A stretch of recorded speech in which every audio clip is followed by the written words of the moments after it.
Aritas tunduga mga isgutanan karon nga buntaga mga kaigsunan. Atong balik-balikan gamay kini si Ramil Lagunoy Madriaga. Kining nagpaila mahigala na bilanggo na siya ron actually, no? Naani siya mga kagalaan sa Camp Bagong Diwa, Taguig City. Gumikan sa lahi ni iyang kaso day kidnapping ni iyang kaso indikin. Onya karon nga napriso na siya.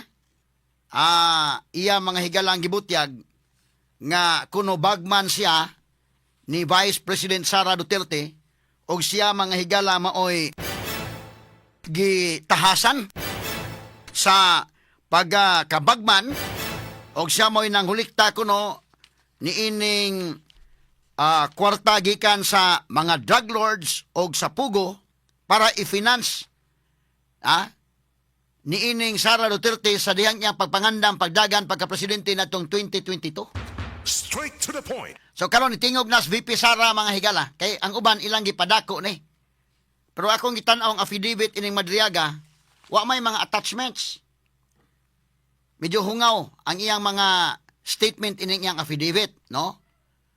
Unang-una, sa ako nang kikidiscuss before ko mo adto ang affidavit, unang-una, nganong tuuhan man nimo nga si Sara, mura mo kag frustrated man kana, desperate move man guna day. Bisag kisay mudagan, panalitan mudagan kag mayor, mudagan kag governor. Dili malikayan din sa ato, dunay mga muamot. Labi na kung taas ka sa survey. Labi na mudagang presidente, bisag nang dagang kag mayor lang og mudagan kag mayor mahigala niya hinay ka sa survey wa kay chance mo daog. Kanang mga dato din sugbo. Ibutang ta mga higala kining kon mo amot pa na sila kay dunan po na sa mga business interest mga sukid tig paminaw. Dili na mo amot og wa kay rating. Wa kay chance mo daog. Pero kung doon na kay chance mo daog, daghan po mo amot nimo. Murag, grabe ba ang bandwigon ba day? Hinay ka survey, kisamay mo, sponsor nimo.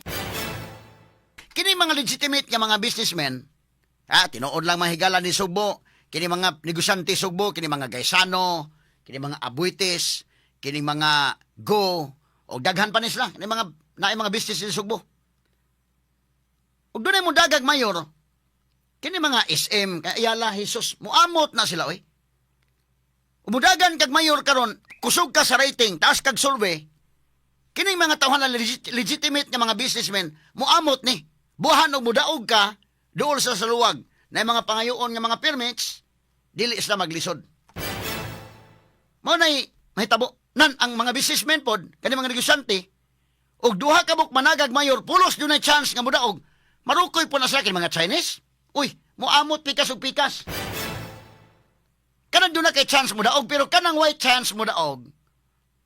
Moingon ton Chinese nga ako kwarta ako negosyo kansi.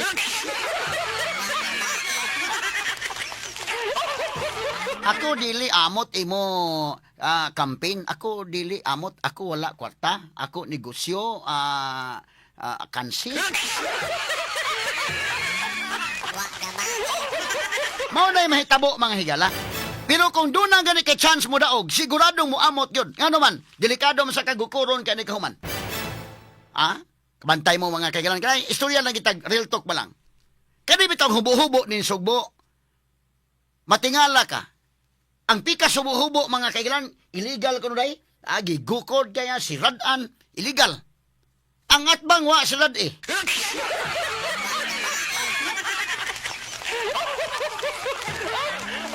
Akong ipangutana, kanadtong bago-bago pa kong reporter, nganong illegal kang hubo-hubo, siradan ang pikas. Ang pikas lagi, wa masad eh. Gihunghungan ko ito nga, wa kaamot sa pag-eleksyon.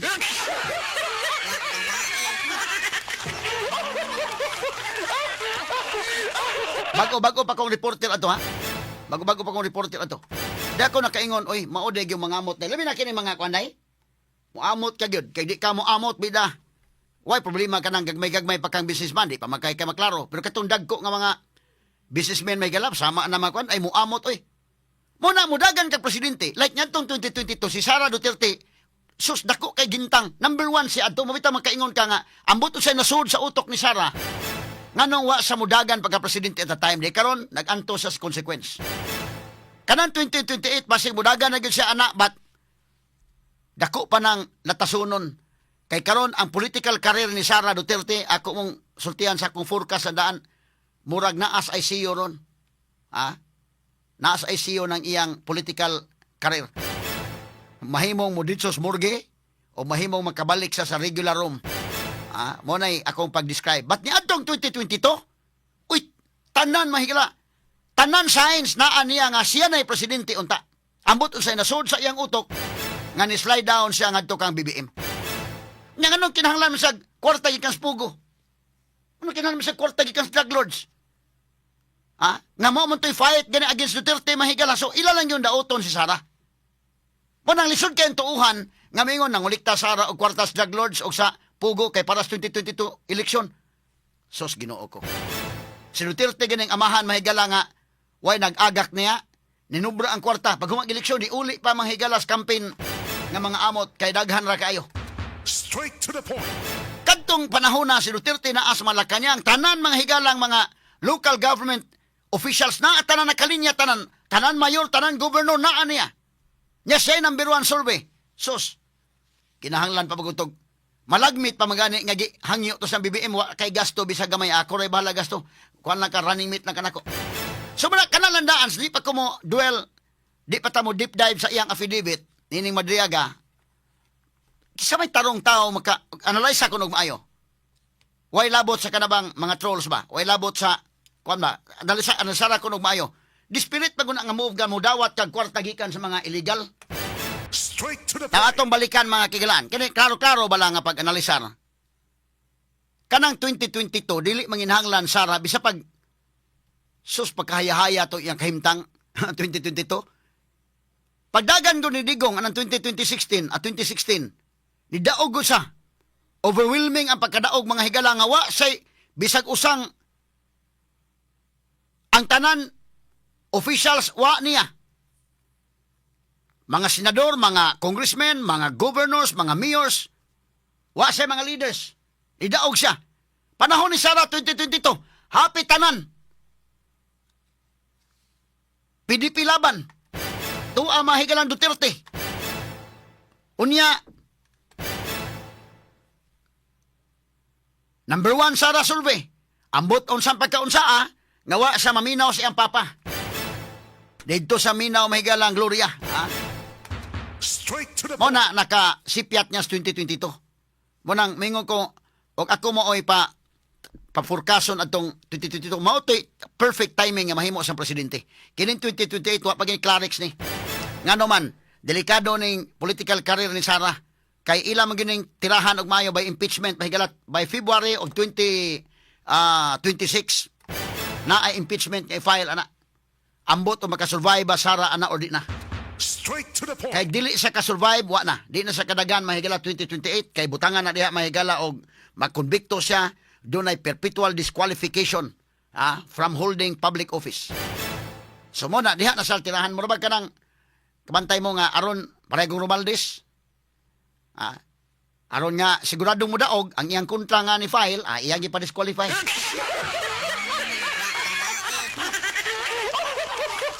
Tawa na kontra. Ano yung buhaton kay oras mahigala makasurvive sa 2026. Napay 2027. O makasurvive gani, awa, ma-presidente ni. Kay kusog man kayo yun. Bisa kung sa survey mahigala sa magi number 1. Pero og ilan yung technicalon yun, og maayo, ilan yung mahigalang sikwatihon yun, na moray landag anan ron.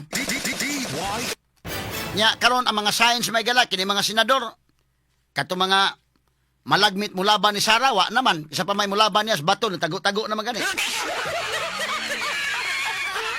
Gukod tama sa ginhawa. Katong mga dili mo linya na mo, gukod. Si Bungo mahigala, delikado. Gihulga-hulga sad mga kaigalaan nga. Imong pamilya, doon ay construction business. Si Marcolita, apel pa ganing gihulga-hulga. Unya kinsa pa may lain. Nga kanin sa Cheese Escudero mahigala, sa Joel Villanueva Jinggoy. Medyo duda ganit ko mga higala, doon na siguro yung mga backdoor negotiations na eh. Otherwise, delikado mo. So, si Sara po mahigala, makasabot, tusad, mingon man senador, sa tanay lagi ta, kaalang sa kami masay mga priso ini, apil niya Miss Flood Control. Wa babae. Igamitan yung pressure sa administration, medyo nagdanga-danga gini ang kinabuhi, political nga kinabuhi ni Sara Duterte for 2028. Pero malagi giingon, destiny magina mahigalang pagka-presidente. Kung para iya yung 2028, para iya gina, umanta kasabot, kaya doon na may mga butang nga di nato control. Bisa kung saan pa nimo sa imong plano, unsay plano nimo bat, doon na daghang butang nga biyan sa control sa tao. Like what happened mahigala ni Cory Aquino, pagkamatay ni Cory Aquino, nakalit ng Pinoy mahigalag kasulbong. Napay mga panghitabo bang taka ibaw. In fact, kanang si Romeo Acop, ngilngig kay mga dag pangutana, ngilngig kay pero unsa kalit magkamatay. So wala. Doon ay mga butang inana ba nga dili na to control. So muna nga tanawon pa ni. Pero karon og based lang sa ato nakita. Based sa ato nakita, akong forecast ani si Sara Duterte akong tan-aw ini ang political career mo naa siya sa ICU. Delikado mo dito sa morgue. Wa na. Or makabalik sa Rome. Wala 50-50 ning iyang kuan ron. Straight to the point. Pero adtong 20 mo na akong ingon, katong Duterte nga mga kampo, mag-andam-andam na sila dito daan og plan B. Og pananitan dili na gyud Sara mahigala mada, kay mateknikal gyud siya mga sukid paminaw, na sila plan B. Either si Basti baka mo ilang plan B, si Pulong baka, or kinsa ilang plan C niya. Gukuron po nagbaayos sa ombudsman kay Crispin Remulla bay naa. Straight to the point. Mo nang kalbaryo kay nila ning 2028. Ba't katong 2022? Jesus, ayahay pas pulis Sara to. Ayahay. Nya imong pasanginlan nga dito ni dawat mahigalas pugo medyo kana magong modawat kag kwarta mahigala sa illegal. Kuha na sa desperate na nga move ba. Kanang wa na siguro mo amot nimo nga kanang mga taong tarong day. Wa na mo amot nimo nga mga taong mga businessmen nga tarong, nya kana mapugo siguro kag dawat sa mga dautan. Straight to the point. Pero naay daghang muamot na nubra ng kwarta ganis muamot kay kini ko mga businessmen nga tarong tinuray lang ha. Muamot sila gawas ka muamot sila para nag-abot sa panahon di sa lisolusyonon, ikaduha muamot sila kini tuo sa imong krusada. Daghan man. Namay may nana ang labi pag maing tao kag yun. Angayan ka nya ang kontra wa nagi angay mingon nga ikaw lay dagan mi support mi nimo. Pa importante lang mawagtang ng kurakot. Magamot-amot mi. Ikaw lay kuno amo anak mga businessmen. So dunay mga inana nga mga sitwasyon. So kini medyo lisod tuuhan. So karon si Sara Duterte ni isyu nagog statement kay gawas ako nagingon kini amo koy kopya sa affidavit ni Madiaga akong gibasa may gala hungaw. Why mga attachments? Wa mahigala niya ang mga sulti pulos gyud mga luag kay pagkakuan na. Kani mga sulti na page 1 lang na tanawar ko dong ako i-point out ha. Di man ta makakuan kay gamay na matag oras pero kini ang page 1 palandaan ay man to. Sige, ay nalandong. Dito lang tara sa kwanong. Basta kaya akong i-point out ninyo ng kwana. Kini mga pagkasulti, sa unahan dong. Kini, ari ka sa page 4, kini paragraph 4, sige lang. Sige, dito lang ta sa page 2, be? Page 2. Page 2. Basta kay kini, ako lang ipakita niyo, ha? Ang pagkasulti, mingon nga, at the start of 2016, kanang to general ba? Pagkali sa page 2 na ay paragraph dire may gala, paragraph 9, it was also in 2018, sometime in 2019, kanang pagkasultiha ba paragraph 17, around December 2022, niya, kining paragraph 19, on another occasion, around the same period, kanang pagkasultiha, sa pagka, hungaw kayo. Kada ba mo sometime in sometime in January 2022, around 2021, kanang inana nga pagkasulti sa unto pag-check sa CCTV ang nakalakihang wa may klaro nga pitsa.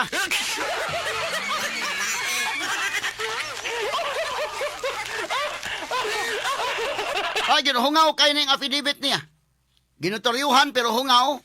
Aw niya wa po'y mga attachments. So karon ni sulti Sara mahigala pinagi sa official statement at tumasawon ning official statement mahigala ni Vice President Sara Duterte labot ining Madriaga nga kaso. Asa man tong official statement sa mo ni? Matod ba na official statement on the false accusations of a certain Ramil Madriaga. Usa ka opisyal kunong pamahayag sa sayop nga mga pamasangil ni ining usa ka Ramil Madriaga. Matod pa niya, I do not have a personal relationship with Ramil Madriaga, nor have I ever given him instructions of any kind. Sa Bisaya pa wala ko'y personal nga relasyon nining Ramil Madriaga og wa pod kumuhatag niya og mga instructions sa bisan unsa nga klase. Ha? I have never visited him in prison, nor have I spoken to him about anything at any time. Kuyaw ni nga pamahayag day. Mato pang Saras Bisaya pa, wala gyud ko makabisita niya sa prisuhan. Wa gyud ko makaistorya niya o bisan unsang orasa. Straight to the point. Kaya man ilang gisulti nga nabisita Sara dito sa prisuhan. Ma-check ninyo yung CCTV ninyo sa BGMP kung niya tinuod ba nagdi ba? Simple naman na kayo. Straight to the point. Sa ingon Sara, wa ko kabisita niya sa prisuhan. Tanawa ko nun ito, mahibaw to kinsay na makat. But certain ang Vice Presidente nga sa, I have never visited him in prison, nor have I spoken to him about anything at any time. So, wa gyud kuno siya makabisita niya ngadto sa prisuhan, o wa gyud siya makasulti kaniya sa bisan unsang butanga o sa bisan unsang orasa.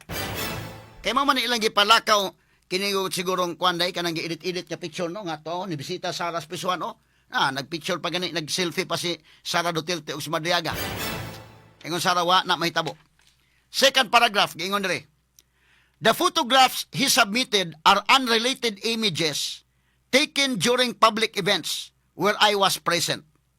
These images do not support his allegations and merely show that he was present as part of an election campaign group. Straight to the Doon na point. mga pictures mahigala Sara nga naa sa mga public nga mga gatherings, mga events. O doon ay mga selfie diha kung sa pa, bisig kinsa man lagi magpa-picture sa daning Sara. Pero dili na picture dito sa bilangguan nga ni bisita sa dito sa bilangguan ni Madriaga, wa. Straight to the O point. doon ay mga picture, mga kagilaan nga gipakita, dili mo support. Ngano man, kanang maduol kang Sara Duterte, magpa-selfie ka, okay raman po siya. Lisod pagka na mo ng klasiya mo imong gamiton. Kaya ka na mga celebrities, mga higala, mapapicture ni mo, di makakasabot anak tanan, kaila ni mo na tanan, ang magbutangan, bigo kami aning kuha na, kaya kami may kuha na ni. Depende mo na kay. Sumagod kay na mga, muanhin na to mga politiko, daghan mga anhin na to ng mga kuhan, mga politicians, kana mga presidentiables, mga anhin na to, picture, nagkahuman imong gamito nga picture nga, butangan ni mo caption nga, kuha mo, kamoy nagsabot sa mga illegal. Suod mo dihan napita. Sa pagkasuod, anak ka ng picture, dili na kuha ni mo. Labig japas, gawas, mahigala nga mga kuhan. O nagisulting Sara, medyo dili makasupport, no? Kita o yun sa tana, kay kanagod mahigala picture. Sikin sa man mo, pa-picture ni mo, niya ikaw, batip sa kagbatasan, di ka mo, pa-picture nga, ang mansadog imong kanon, labi pag na mga politiko. O, na maduol ni Sara, kan Vice President na selfie ta na. O, sige, selfie. O. Third paragraph, giingon dere. Mr. Madriaga has offered no proof, no documents, no corroboration, only accusations. Sabi na saya, pa kanis Madriaga, wa gyud mga higalay gika pakita nga prueba, why dokumento, why mga corroboration, pulos lang pamasangil.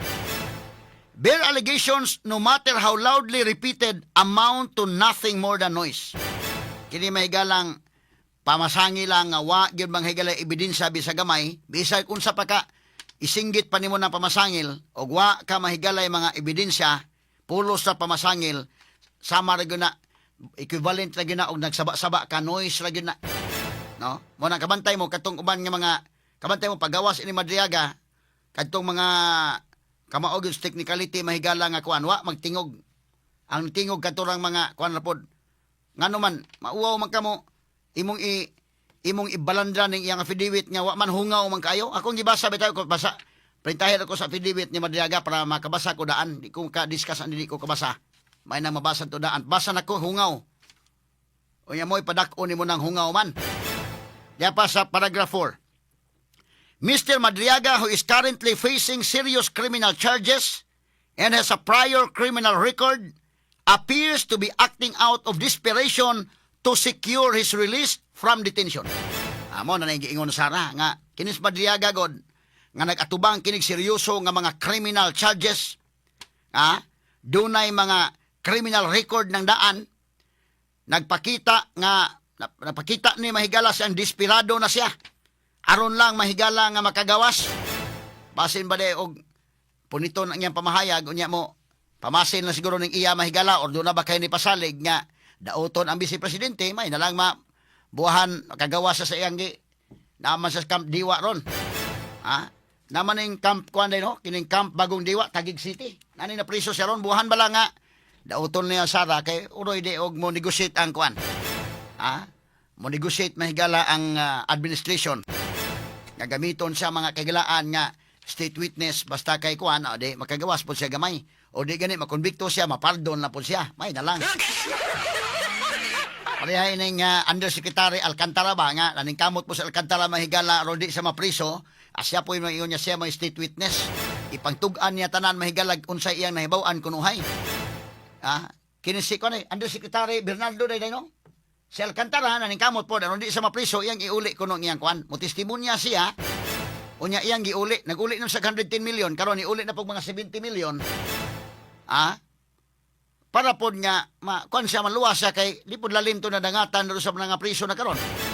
Bisag kini si Diskaya. Medyo maglisod ni Diskaya day kay nagara-gara masagod ni. Unsa pag negotiate nimo karon og nahibaw-an ka gyud nga kawatan din ha. Moyon lang gyud ka nga imong iuli ng uban para buhan na lang mahimo kang state witness. Sa ingon Sara Duterte desperado ni nga lakang ang gihimo ni ining Ramil Madriaga. Ingon sa he is now disseminating false statements to government authorities as part of a concerted effort to obstruct and undermine my possible candidacy for president. Sabi ni siya pa, siya karon nagsabwag o mga sayop nga mga statements, mga sayop nga mga pamahayag ngadto sa mga otoridad sa gobyerno, isip kabahin sa mga lakang aron mababagan og mapahinay ang iyang posible nga kandidatura sa pagka-presidente. Straight to the Mao ni point. ang pamahayag ni Vice President Sara Duterte sa iyang official statement labot sa mga pasangil ni ining ginganlan og Ramil Madriaga. Mao ni mahigala ang at least nihatag ni statement Sara day primero gibaliwa man lang kuning kuana. Karon at least nihatag siya pamahayag para pod nga mga tao magkasabot sa iyang side mga sukintig pamilya.